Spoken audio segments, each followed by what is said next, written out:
Hello, in this video, we will look at downloading and installing Visual Studio. This is the website for downloading Visual Studio. Let's go to the website.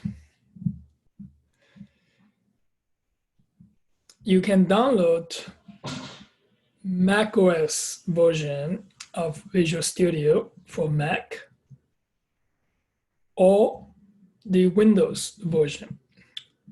For the Windows version, please download the community version, which is free.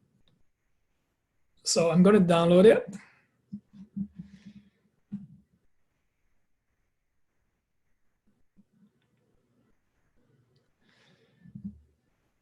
After you download it, open it.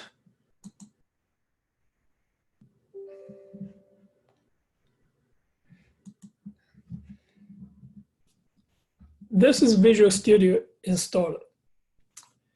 You're going to click continue. You will see it's going to take a little while to gather the information.